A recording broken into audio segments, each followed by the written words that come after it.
এই পরকালের উপরে যারা ঈমান আনবে না, পরকালকে যারা বিশ্বাস করবে না, তাদের সম্পর্কে আল্লাহ পাক বলছেন والذين كذبوا بآياتنا ولقاء الآخرة حبطت أعمالهم। পরকালকে যারা বিশ্বাস করবে না, আখিরাতের দিনের পরে যাদের ঈমান থাকবে না, যারা বিশ্বাস করবে না, তাদের জীবনের সমস্ত ভালো কাজগুলি আল্লাহ রাব্বুল আলামিন বরবাদ করে দিবেন।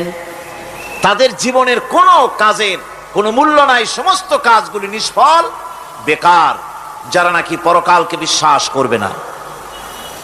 পরকালের বিশ্বাসটাই হচ্ছে মানুষের জীবনের সবচাইতে নৈতিকতার মূল ভিত্তি। একটা মানুষের চরিত্র ভালো হওয়ার জন্য পরকালের বিশ্বাসটা সবচাইতে বড় জিনিস। মানুষ ভালো মন্দ, পরকালের দরকারটা কি? প্রশ্ন উঠতে পারে, পরকালটা না হলে কি হইতো? পরকালটা এই জন্য হবে, এই জন্য দরকার যে পৃথিবীতে মানুষ অনেক ভালো কাজ করে, আবার অনেক খারাপ কাজও করে, দুরকমই করে। যত ভালো কাজ করে, এই ভালো কাজের পুরস্কার পৃথিবীতে দেওয়া সম্ভব নয়। একটা মানুষ এত ভালো কাজ করলো, নামাজ পড়লো, রোজা রাখলো, হজ করলো, যাকাত দিল, তারপরে আল্লাহর দ্বীন প্রতিষ্ঠার জন্য কষ্ট করলো, জেল খাটলো, জরিমানা দিল, ফাঁসির মঞ্চে চড়লো, তার এত ভালো কাজের পুরস্কার এই পৃথিবীতে দেওয়া সম্ভব নয়। এজন্য এমন একটা সময় দরকার যেখানে এগুলির এই বিরাট একটা লম্বা সময় তাকে পুরস্কার দেওয়া যায়, সেজন্য পরকালের প্রয়োজন। আবার পৃথিবীতে এমন বহু লোক আছে যারা এত অন্যায় করে যে অন্যায়ের শাস্তি পৃথিবীতে এই সীমিত সময় দেওয়া সম্ভব নয়। যেমন দৃষ্টান্ত দিতে গিয়ে আমি বলি যে একটা মানুষ যদি একটা মানুষকে হত্যা করে, তাহলে আপনি তাকে ওই একটা হত্যার বিনিময়ে তাকেও আপনি হত্যা করলেন, তাকেও ফাঁসি দিয়ে দিলেন। কিন্তু একটা মানুষ যদি লক্ষ লক্ষ মানুষ হত্যার কারণ হয়, একটা মানুষ যদি অনেকগুলি মানুষ মারে, তাহলে অনেকগুলি মানুষ মারার শাস্তি তো একটা জীবনের উপরে আপনি দিতে পারেন না। তাকে তো, তার জীবন তো একটাই, তার জীবন কয়টা? একটা গুলি করলেন, ফাঁসিতে দিলেন, তার একটা জীবন গেল। কিন্তু সে তো মেরেছে অনেক, তার কারণে তো লক্ষ লক্ষ মরছে। কাজী এই শাস্তি পৃথিবীতে দেওয়া সম্ভব নয় বলে এমন একটা জায়গা দরকার যেখানে এই ধরনের বড় রকমের শাস্তি, দীর্ঘমেয়াদী শাস্তি দেওয়া যায়, শরীরটাও সেরকমের বানানো যায়, এই ধরনের করে একটি জায়গা দরকার। সেই জায়গার নাম হচ্ছে পরকাল, সেই জায়গাটার নাম হচ্ছে আখিরাত। এজন্য কমন সেন্সের, সাধারণ জ্ঞানের দাবিও পরকাল প্রয়োজন। আর পরকালের ভিত্তিতেই মানুষের চরিত্র গঠন হতে পারে। মনে করেন একজন অফিসার, তিনি জানেন তাকে দেখার কেউ নাই, তার যা খুশি তিনি তা করতে পারেন, তার পেছনে কোনো গোয়েন্দা বিভাগের লোক লাগানো নাই। এই চিন্তা যদি তার থাকে, তাহলে ঘুষের টাকা খাওয়া, স্বজন প্রীতি করা তার জন্য কি অসম্ভব না সম্ভব? খুবই সম্ভব। আর একজন অফিসার, তিনি যদি জানেন যে না, আমাকে দেখার মতো লোক আছে, আমার পেছনে গোয়েন্দা বিভাগের লোকেরা কাজ করতেছে, আমার কোনো জিনিসই এড়িয়ে যাবে না, এই চিন্তা যদি থাকে, তাহলে এই দুইজন অফিসারের আচরণ এক হবে? কখনই হবে না। একজনের আচরণ হবে খুবই সংযত, আর একজনের আচরণ হবে খুবই অসংযত। সুতরাং পরকালে যে বিশ্বাসী ব্যক্তি, সে ব্যক্তি চুরি, ডাকাতি, জেনা, ব্যভিচার, হত্যা, ধর্ষণ ইত্যাদি থেকে তিনি হবেন মুক্ত। আর যে ব্যক্তি পরকালকে বিশ্বাস করবে না, তার দ্বারা হবে না এমন কোনো কাজ নাই, সবকিছুই তার দ্বারা সম্ভব। এরপরে আল্লাহ পাক বলছেন যে পরকাল বিশ্বাস মানুষকে দায়িত্ববান বানায় দেয়। পরকালের বিশ্বাস মানুষকে কি বানায়? দায়িত্ববান বানায়। যেহেতু তোমারে তো খালি খালি সৃষ্টি করা হয় নাই। আল্লাহ রাব্বুল আলামিন কোরআনে কারীমের মধ্যে বলছেন, আফাহাসিবতুম আন্নামা খালাকনাকুম আবাসা ওয়া আন্নাকুম ইলাইনা লা তুরজাউন। লোকেরা কি ভেবেছে? তোমরা কি এটাই মনে করেছো যে আমি তোমাদেরকে এমনি এমনি সৃষ্টি করেছি আর তোমাদেরকে আমার কাছে ফিরে আসতে হবে না? এটাই কি ভেবেছো তোমরা? তোমাদেরকে সৃষ্টি করা হয়েছে এবং তোমাদেরকে আমার দরবারে সকলকেই ফিরে আসতে হবে। পৃথিবীতে এমন কেউ নাই যে পৃথিবীতে টিকে থাকতে পারবে। সমস্ত মানুষকেই আল্লাহর দরবারে ফিরে যেতে হবে। আল্লাহ পাক কোরআনে কারিমের অন্যত্র বলেছেন, আয়াহসাবুল ইনসানু আইয়ুতরাকা সুদা। মানুষ কি ভেবেছে যে আমি তাকে নিরর্থক সৃষ্টি করেছি, তার কোনো হিসাব হবে না, তার কোনো দেখার মতো কেউ নাই, তাকে এমনি এমনি আমি সৃষ্টি করেছি? তা না, প্রত্যেকটি মানুষকেই বিচক্ষণতার দাবি হিসেবে সৃষ্টি করা হয়েছে এবং তার সব কিছুকেই দেখা হচ্ছে। আল্লাহ পাক সব দেখতে পাচ্ছেন, তার নজরের সামনে আছে। আল্লাহ পাক দেখেন এবং শোনেন। আমরাও দেখি, আমরাও শুনি, কিন্তু আল্লাহ পাকের দেখা আর আমাদের দেখা, আল্লাহর শোনা আর আমাদের শোনা একরকম নয়। আমরা এই মাহফিলের বাইরে কি হচ্ছে আমরা দেখতে পাই না, ঠিক কিনা গণ? রাতের বেলায় আমরা আমাদের নিজেদেরকেও দেখি না, এমনকি আমরা আমাদের পেছনে কি হয়, পিছনে কি আছে তাও দেখি না। আপনারা যে আমার সামনে বসে আছেন, আপনাদের পেছনে লোকটা কি করতেছে তা আপনি দেখতে পাচ্ছেন না। মেঘ হলে মেঘের উপরে কি হয় দেখতে পাই না, কুয়াশার মধ্যে দেখতে পাই না, গাছের আড়ালে কি দেখতে পাই না, পাহাড়ের আড়ালে কি দেখতে পাই না। তারপরে শোনার ব্যাপারে একটা নির্ধারিত এলাকার আওয়াজ আমাদের কানে আসে, এর বাইরের কিছু আমরা শুনতেও পাই না। আল্লাহ রাব্বুল আলামিনের কি এরকম অবস্থা নাকি? কি বলেন, এরকম অবস্থা?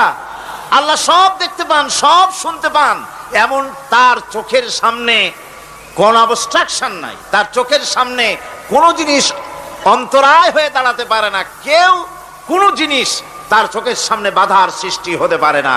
তাকে কেউ দেখতে পারে না, কিন্তু তিনি সবাইকে দেখতে পান।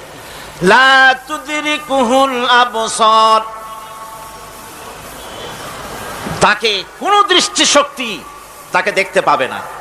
সমস্ত দৃষ্টিশক্তিকে তিনি দেখবেন, কিন্তু তাকে কেউ দেখতে পারবে না। সুবহানাল্লাহ ওয়া বিহামদিহি। সুতরাং তিনি সব দেখেন এবং সবই শোনেন। এই বিশ্বাস মানুষকে দায়িত্ববান বানায়। এই বিশ্বাস মানুষকে কি বানায় জোরে গান? দায়িত্ববান বানিয়ে দেয়। আল্লাহ রাব্বুল আলামিন বলছেন, আয়াহসাবু আল্লান ইয়াকদিরা আলাইহি আহাদ ইয়াকুলু আহলাকতু মালান লুবাদা আয়াহসাবু আন লাম ইয়ারাহু আহাদ। মানুষ কি ধারণা করেছে তার উপরে কারো কোনো ক্ষমতা চলবে না? সে বলে আমি অনেক ব্যয় করেছি, আর সে ভেবেছে তাকে দেখার মতো কেউ নাই।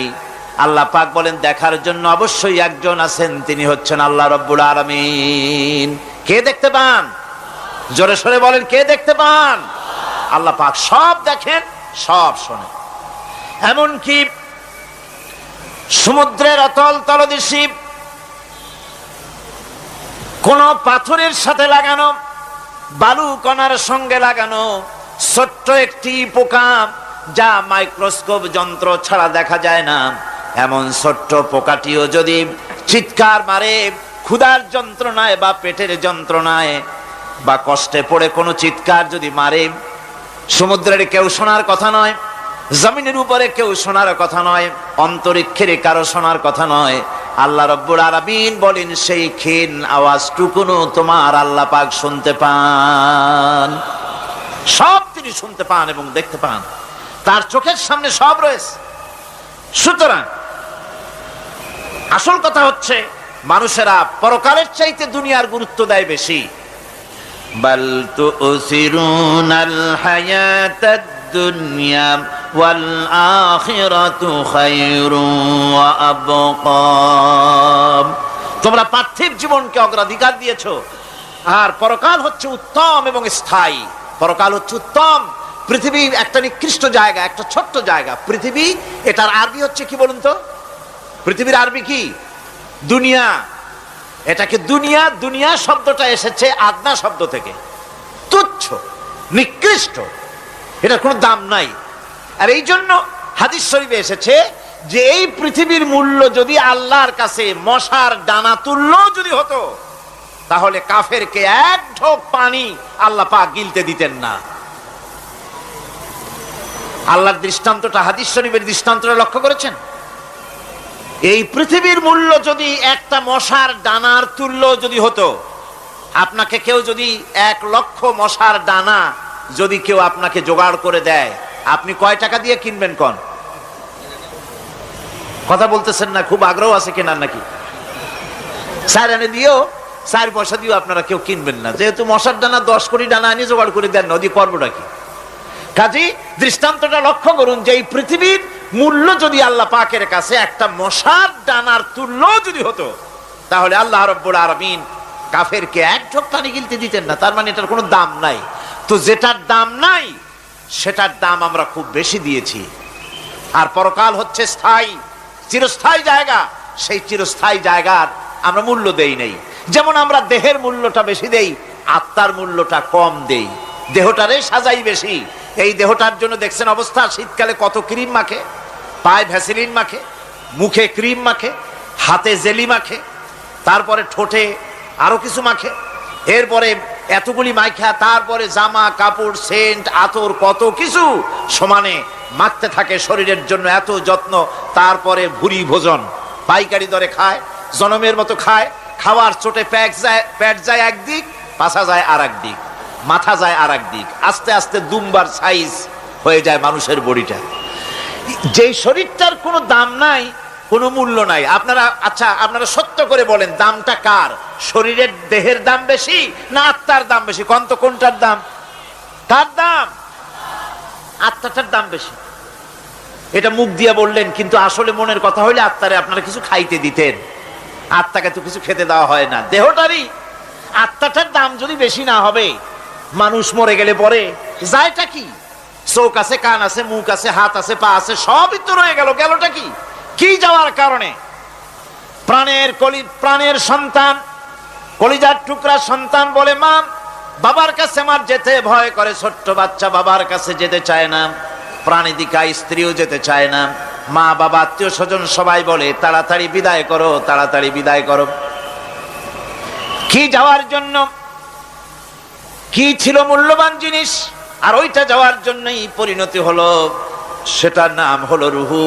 যে আত্মাটার বেশি মূল্য, সেইটার মূল্য মানুষেরা দেয় না। এই আত্মাটা কি জিনিস?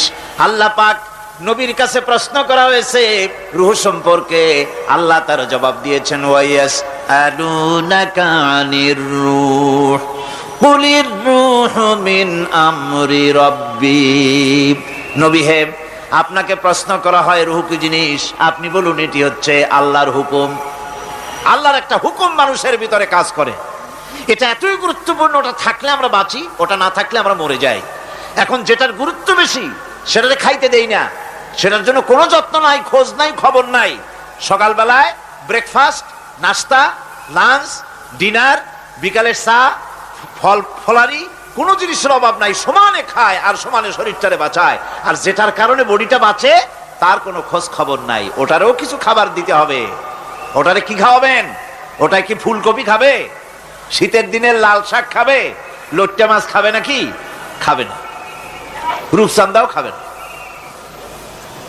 শীতকালের ভাপা পিঠাও না, ধুপি পিঠা কি কন আপনারা, এগুলোও খাবেন।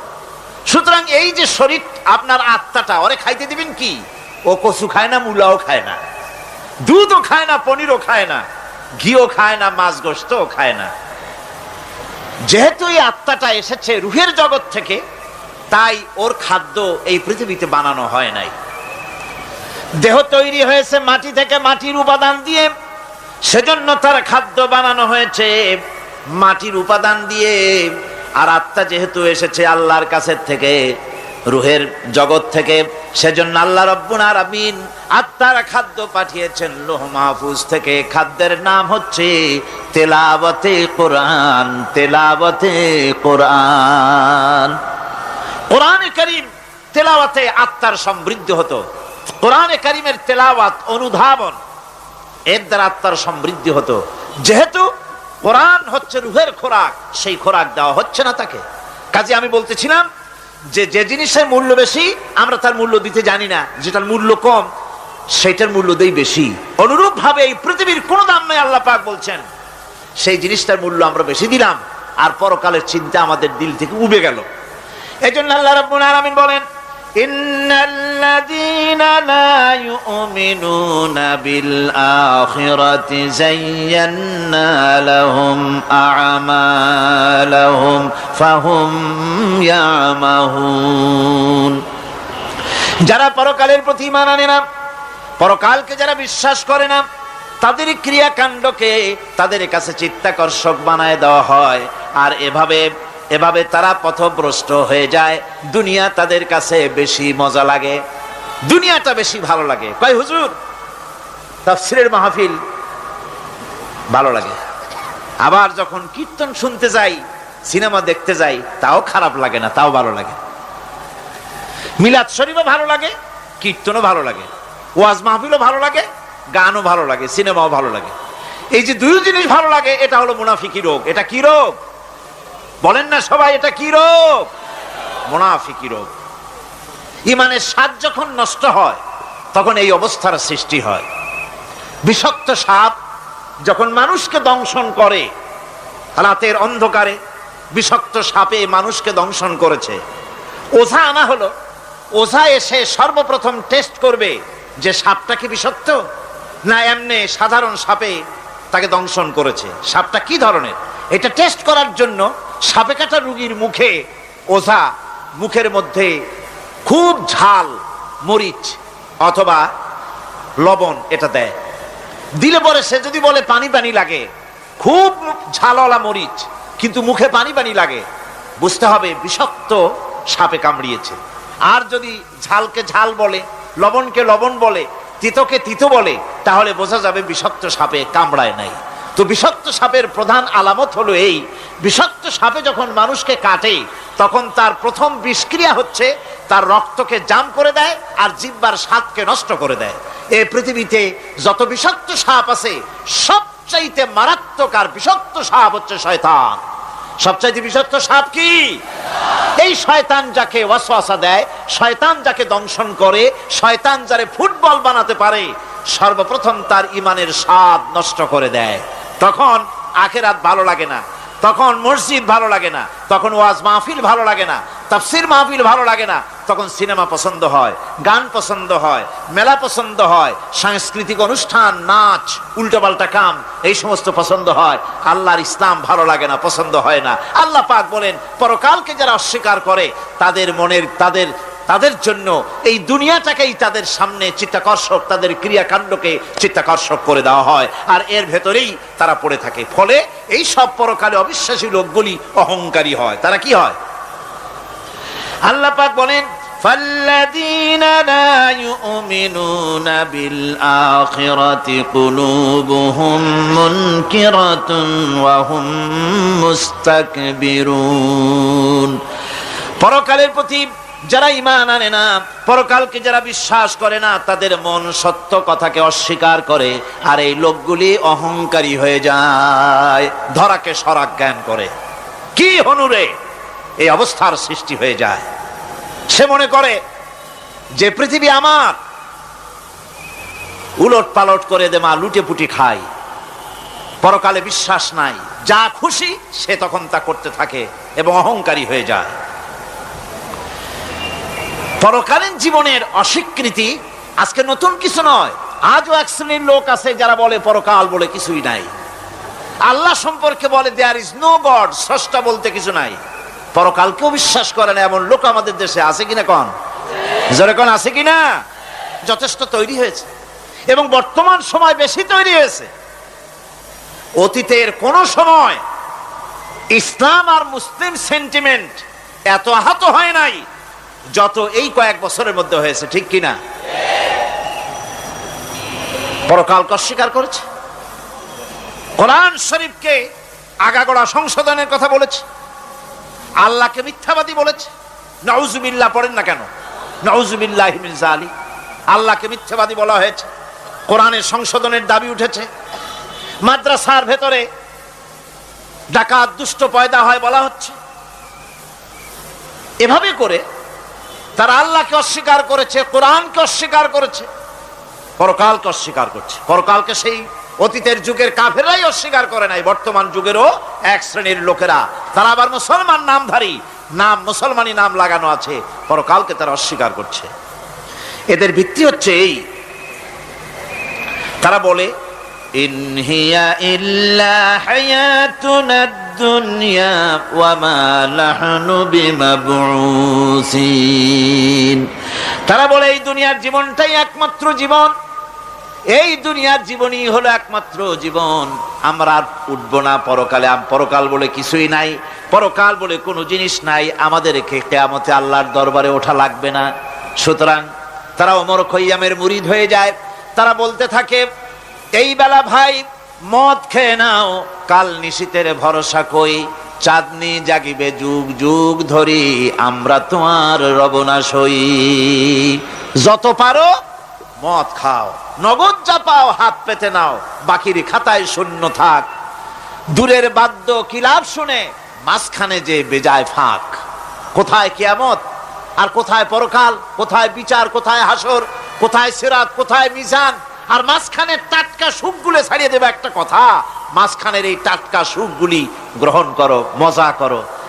এই সব শিক্ষা দেওয়া হয় ওই সেকুলার শিক্ষা ব্যবস্থার মাধ্যমে কলেজে এবং বিশ্ববিদ্যালয়গুলিতে, যার কারণে পরকালের বিশ্বাস নাই বলে এমন কোনো কাজ নাই যা তারা করতে পারে না। এই মাত্র কয়েক মাস দেড়েক আগে রাজশাহী ইউনিভার্সিটিতে যে কাণ্ডটা ঘটে গেল, মনে আছেন আপনাদের? পত্রপত্রিকায় আপনারা পড়েছেন। এবং আমি রাজশাহীতে গিয়ে সেখানে প্রত্যক্ষদর্শী যারা দেখেছে তাদের মুখে শুনেছি, শিক্ষাবর্ষ সমাপন করেছে যে সব ছাত্র ছাত্রীরা, তারা র‍্যাগ ডে উদযাপন করছে। র‍্যাগ ডে উদযাপন যেদিন করবে সেই দিনে তারা উচ্ছৃঙ্খল কাপড় চোপড় পরেছে, ছেলেরা এবং মেয়েরা উভয়, এমন ভাবে কাপড় পরেছে যে কাপড় দ্বারা তারা শরীরের গোপন অঙ্গগুলি দেখা যায়। এরপরে আজে বাজে চিৎকার দিয়েছে, আজে বাজে স্লোগান দিয়েছে, গাধার মতো, কুকুরের মতো, শিয়ালের মতো তারা ডেকেছে। আমি বুঝি না চিন্তাধারা কেমন দেউলিয়া হয়ে গেল। শিক্ষাবর্ষ বিশ্ববিদ্যালয়ের সর্বোচ্চ শিক্ষাঙ্গন থেকে লেখাপড়া শেষ করে বেরোচ্ছে, যাওয়ার সময় তারা বিশ্ববিদ্যালয় থেকে কুকুরের ডাক দিল, শিয়ালের ডাক দিল, ছাগলের ডাক দিল। কি প্রমাণ করতে চাইলো? যে 16 বছর লেখাপড়া করে বিশ্ববিদ্যালয়ের অঙ্গন পেরিয়ে গোটা জাতির জন্য ছাগল হয়ে আমরা আবির্ভূত হচ্ছি, অথবা কুকুর গরুর ভূমিকায় আমরা আবির্ভূত হচ্ছি। নাউযুবিল্লাহি মিন যালিক। এরপরে মিছিল শেষ করলো, সন্ধ্যাবেলায় শুরু হলো সাংস্কৃতিক অনুষ্ঠান। বিদ্যুৎ কর্তৃপক্ষের সঙ্গে বোধহয় লাইন করা ছিল। সন্ধ্যা 7:30টার সময় মঞ্চ তৈরি আছে, গান হচ্ছে, আনন্দ ফুর্তির শেষ নাই। সামনে সব মেয়েরা বসা, যারা দিনের বেলা ওই ধরনের কাপড় চোপড় পরে ছেলেদেরকে উস্কায়েছে, ছেলেগুলিও তাদেরকে উস্কায়েছে। মাঝখানে তারা বসা, চতুর্দিকে ছেলেরা দাঁড়ানো। হঠাৎ করে লাইট বন্ধ হয়ে গেল, বিদ্যুৎ চলে গেল। এখন সাংস্কৃতিক অনুষ্ঠান কি কায়দায় হচ্ছে, কত প্রকার হচ্ছে, কিভাবে হচ্ছে? নাউযুবিল্লাহি মিন যালিক। পুলিশেরা বলেছে বিদ্যুৎ যখন এলো, মেয়েগুলিকে অনেক মেয়ে পাওয়া গেছে, কাপড় নাই, পেটিকোট নাই, উলঙ্গ, তাদেরকে ধরে ধরে উঠানো হয়েছে হোস্টেলে। পরের দিন সকালবেলায় মাঠ ভর্তি ভাঙা কাচের চুড়ি, ভ্যানিটি ব্যাগ, চশমা, কাপড় চোপড় ছিড়িয়ে ছড়িয়ে চতুর্দিকে পড়ে আছে। এই হলো শিক্ষা। নাউযুবিল্লাহি মিন যালিক। আমি কসম করে বলতে পারি, বিশ্ববিদ্যালয়ে যদি কোরআন শরীফের তাফসীর পড়ানো হতো, হাদিস শরীফ যদি পড়ানো হতো, কেউ কেউ বলবেন কোরআন হাদিস তো পড়ানো হয়, বিশ্ববিদ্যালয় কলেজে পড়ানো তো হয়। আমি তো জানি সিলেবাসে 10টা 5টা হাদিস আছে, 2-4 লাইন কোরআন শরীফ আছে, এর কোনো মানে নাই। মাদ্রাসায় যেমন পড়ানো হয় 30 পারা কোরআনের তাফসীর, রাসূল করিম সাল্লাল্লাহু আলাইহি ওয়াসাল্লামের হাদিস যেমন পড়ানো হয়, এইভাবে করে যদি বিশ্ববিদ্যালয়ে কোরআন হাদিস পড়ানো হতো, আল্লাহর কসম বাংলাদেশের বিশ্ববিদ্যালয়গুলি গোটা জাতিকে চোর, গুন্ডা, বদমাশ, ডাকাত উপহার দিত না, উপহার দিত শাহজালাল।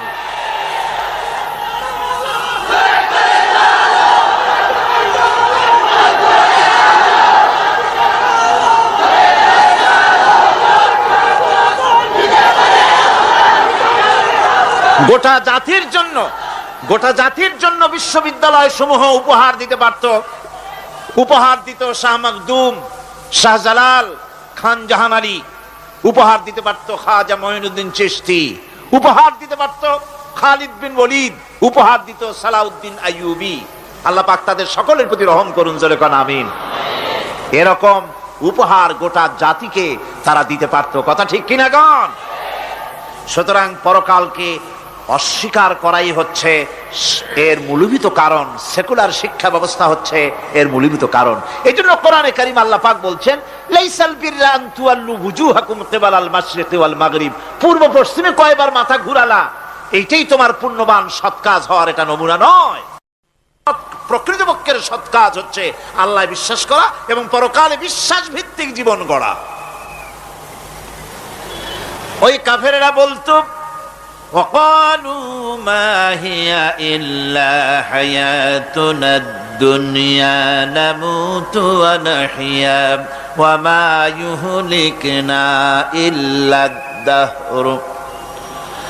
আল্লাহ রাব্বুল আলামিন বলেন, এই কাফেররা বলতো দুনিয়ার জীবনটাই তো আসল জীবন, আমরা মরবো না, আমরা এখানেই থাকবো, এই জীবনটাই হলো আসল জীবন, এখানেই বাঁচবো, এখানেই মরবো, আমরা পরকাল বলে কোনো জিনিস নাই, আমাদের কোনো ওঠা লাগবে না, যা কিছু হয় যুগের আবর্তন ছাড়া কিছুই হয় না। শুধু তাই নয়, এই প্রশ্ন কাফিরদের মনের ভিতরে মারাত্মক আকার ধারণ করলো। তারা বলল, আইযা মিতনা ওয়া কুন্না তুরাবান যালিকা রাজউম বাঈদ।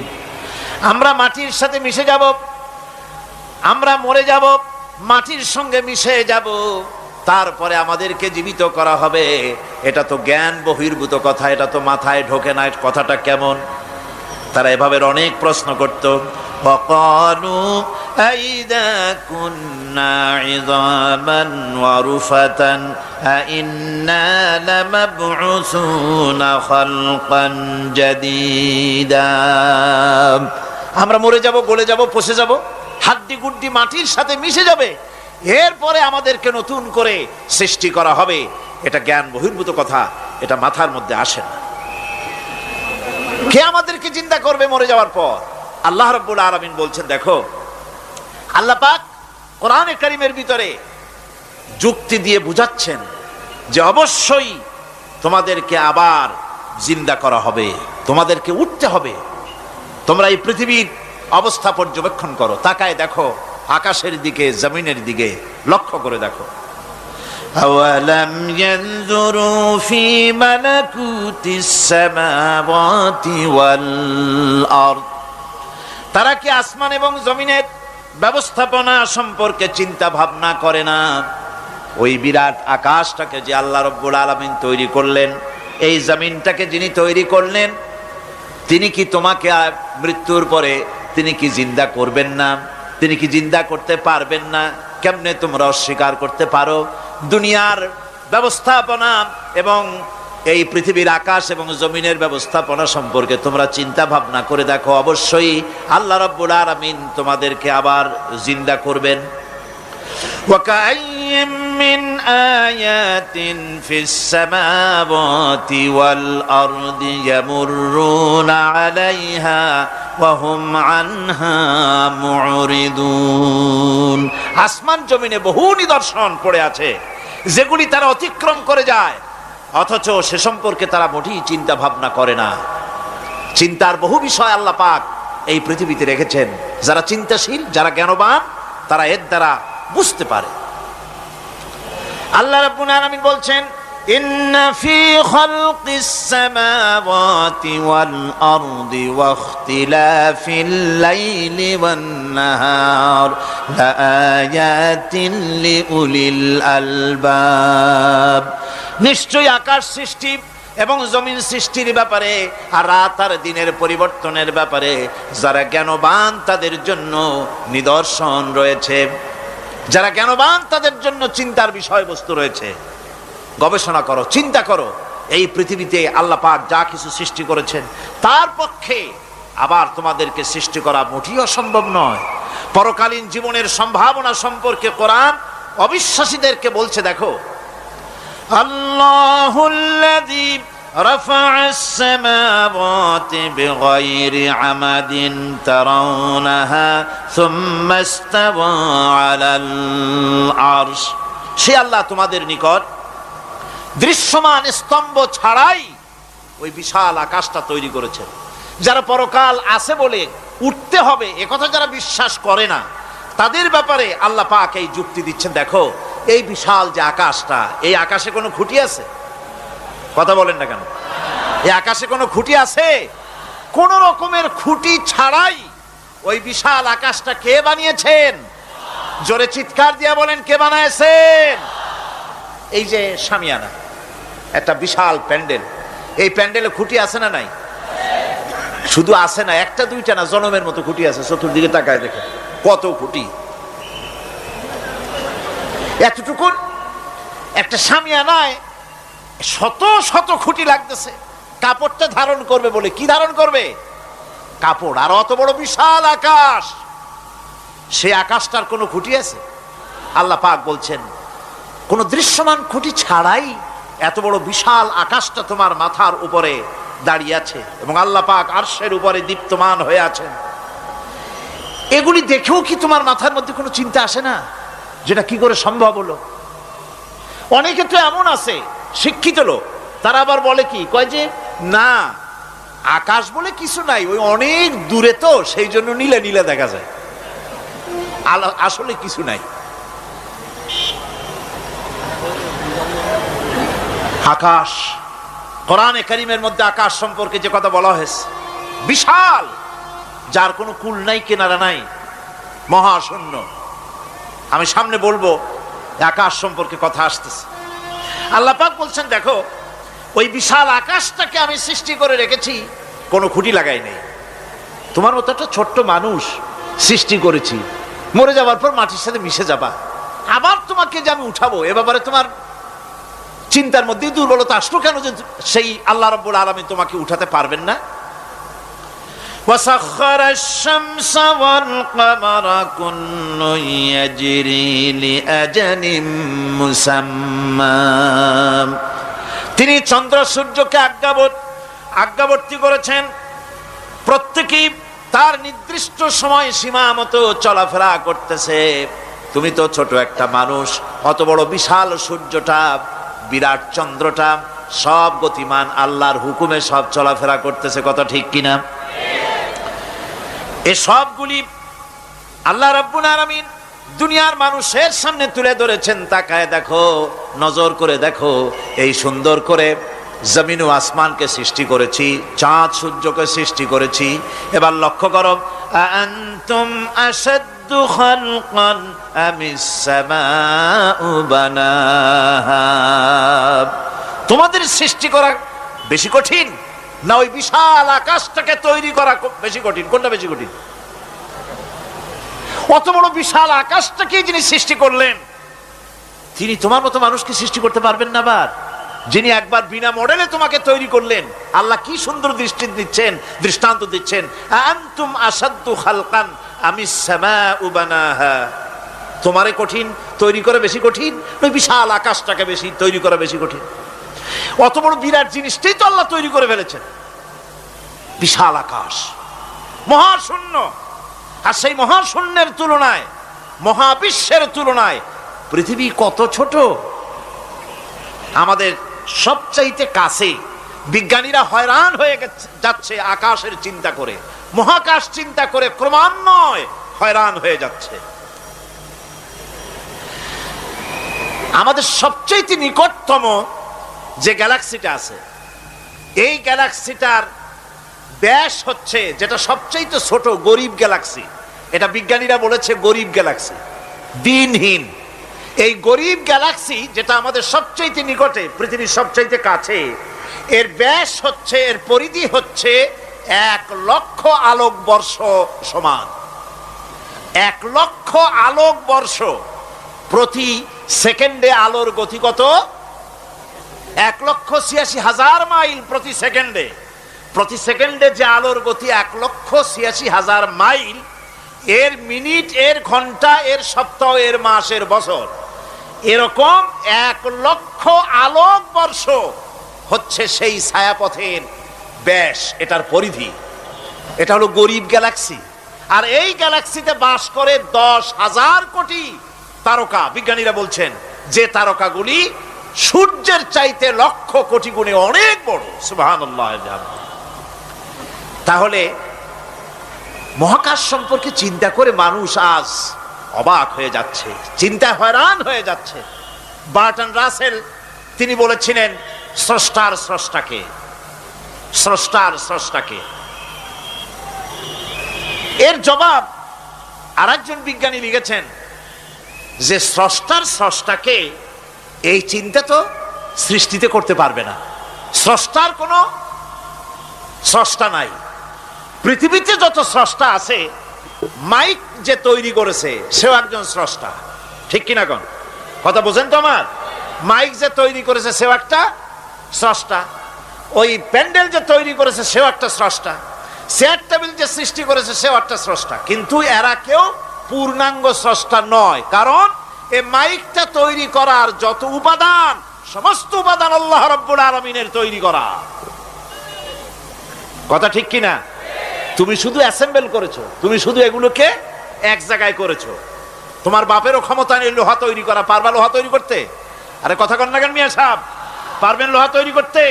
পারবেন একটা বাঁশ বানাইতে? বাঁশ হোক লোহা হোক যা সব বাদ দেন, মাথার একটা চুল বানাইতে পারবেন?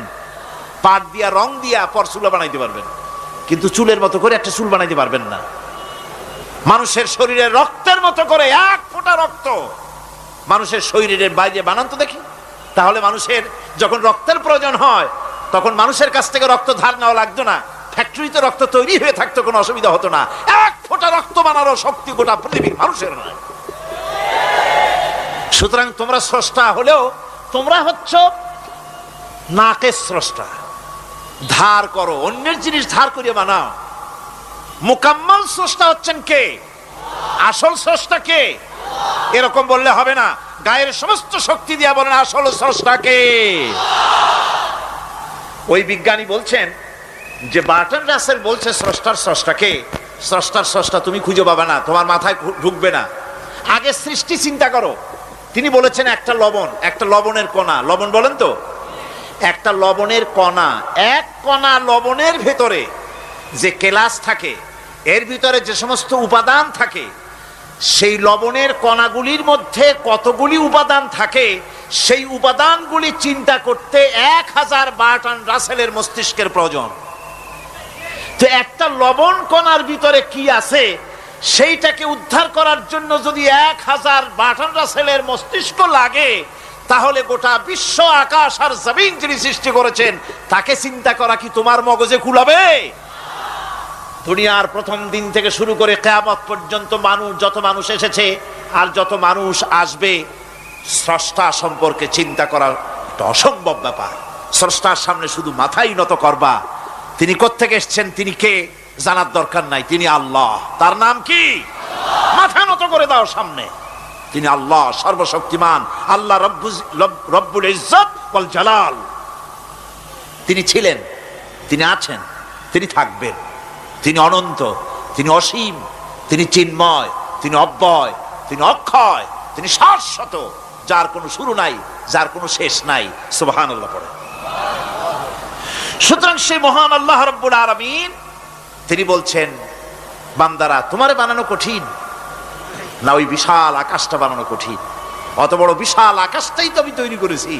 তোমার মৃত্যুর পরে তোমাকে জিন্দা করা মোটেই কোনো কঠিন ব্যাপার নয়, এটা খুবই সহজ। ভাইরা আমার, আল্লাহ সুবহানাহু ওয়া তাআলা পৃথিবীর মানুষকে এসব দৃষ্টান্ত দিয়ে সুন্দর করে মানুষকে বুঝাচ্ছেন। তিনি মানুষকে পরিষ্কার করে বুঝিয়েছেন।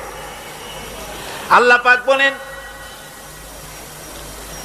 এই পৃথিবীতে এসব প্রশ্নের চূড়ান্ত জবাব দিতে গিয়ে আল্লাহ পাক বলছেন, কুল ইউহিহাল্লাযী আনশাআহা আউওয়ালা মাররা ওয়া হুয়া বিকুল্লি খালকিন আলীম।